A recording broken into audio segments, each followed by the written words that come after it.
Ritwika Sen hit और flops movies list. Number 1 Borbaad, collection 2,74,00,000 superhit.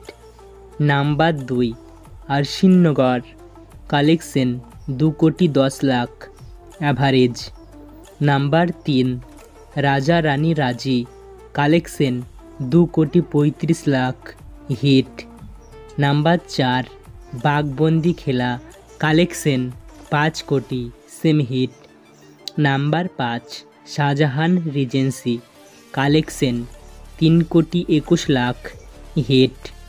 Number 6 Bhootchakra private limited, collection 38,00,000 flop. ভিডিওটি ভালো লাগলে ভিডিওটি লাইক করে চ্যানেলটি সাবস্ক্রাইব করে দিন এবং আপনার পছন্দের সিনেমা কোনটি কমেন্টে জানান।